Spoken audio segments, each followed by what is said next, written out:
အားလုံးပဲမင်္ဂလာပါဒီနေ့မှာတော့ Creative Handout ရဲ့ Microsoft Word ထဲမှာ Handout Design ဖန်တီးတာကိုလေ့လာကြမယ်နော်ဆိုတော့ Microsoft Word ထဲမှာ Handout Design ဖန်တီးမယ်ဆိုရင်ပေါ့နော် user တို့ကဘာကိုအသုံးပြုပြီးဖန်တီးမှာလဲဆိုရင် PowerPoint ကိုအသုံးပြုပြီးဖန်တီးမှာပါဟုတ်ပြီနော် PowerPoint ကိုအသုံးပြုပြီးဖန်တီးမှာဖြစ်တဲ့အတွက်အဓိကတော့ Microsoft Word နဲ့ဒီ PowerPoint ကိုချိတ်ဆက်ပြီးတော့ပေါ့နော်ဖန်တီးမှာဖြစ်ပါတယ်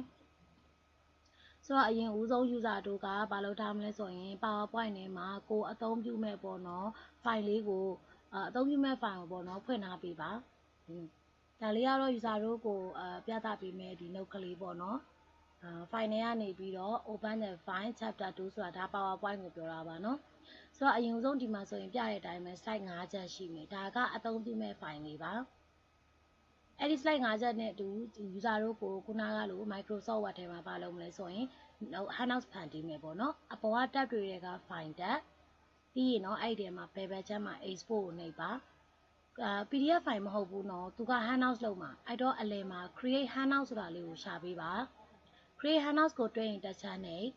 ပြီးသွားရင်အဲ့ဒီနေရာမှာ Create Handout ဆိုတာလေးမှာတစ်ချက်ထားနှိပ်လိုက်ဒါလေးက layout design လေးဖြစ်ပါတယ်အဲ့ဒီနေရာမှာ user တို့စိုက်နှစ်သက်တဲ့ style တစ်ခုကိုရွေးပေးပါ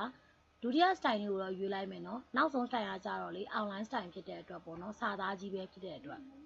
အဲ့တော့ user တို့ကစိုက်တဲ့ style ကိုရွေးလိုက်ပြီးသွားပြီဆိုလို့ရှိရင်တော့အောက်ပါပေါ့နော်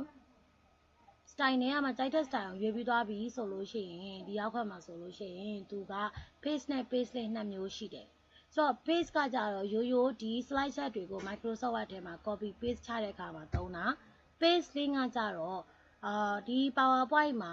up to date ပေါ့နော်ဘာပဲပြောင်းလဲ Microsoft Word မှာလည်းသွားပြီးတော့ပြောင်းလဲတယ်အဓိကတော့ PowerPoint နဲ့ Microsoft Word ကိုချိန်မယ်ဆိုရင် page link ကတော့အကောင်းဆုံးပဲ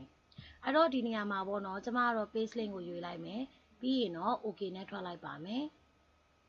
ထွက်လိုက်ပြီဆို user တို့ခဏတော့စောင့်ပေး user တို့ရဲ့ computer ပေါ့နော်ဒီ task bar ထဲမှာ Microsoft Word file လေးလင်းလာလိမ့်မယ်အဲ့ဒီလင်းလာတဲ့ Microsoft Word လေးမှာပေါ့နော် pointer လေးထောက်ပြီး click တစ်ချက်နှိပ်လိုက်သူကလင်းနေလိမ့်မယ်ပေါ့ဒါဆိုရင်ခုန slide ဘယ်နှချက်ဖန်တီးထားလဲ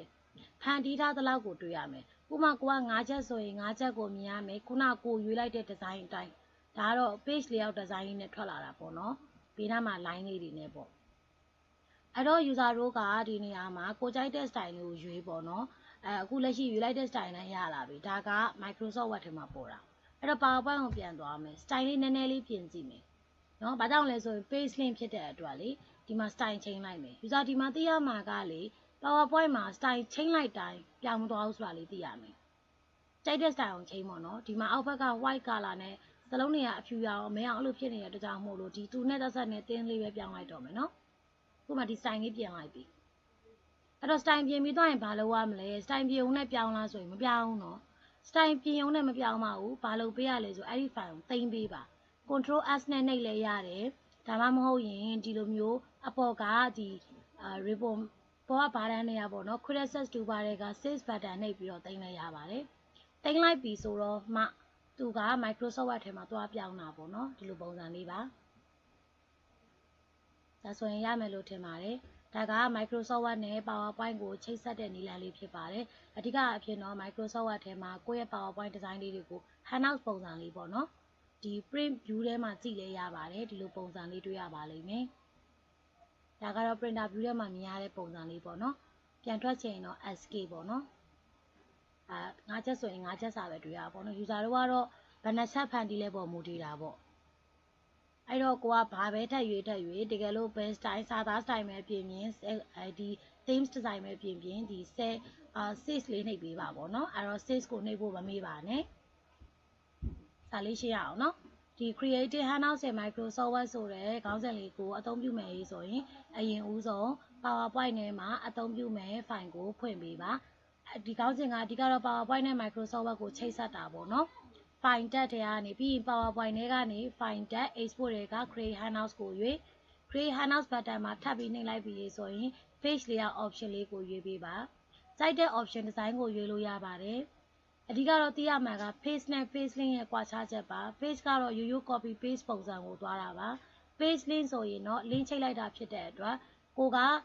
PowerPoint မှာဘာချိန်မလဲချိန်တဲ့ design အတိုင်း Microsoft Word မှာလည်းပြောင်းသွားမယ်ဒါလေးကိုသိစေချင်တာပါ အဲ့တော့ဒီနေရာမှာ okay နဲ့ထွက်ပြီးသွားရင် user တို့သိရမှာကနံပါတ်7ရဲ့အောက်ဘက်မှာ star လေးပြလိုက်ပေါ့နော် PowerPoint မှာဘာပဲပြင်ပြင် save မှာနှိပ်ပေးပါဒါမှသာလျှင် Microsoft Word ထဲမှာပြောင်းသွားမှာဖြစ်ပါတယ်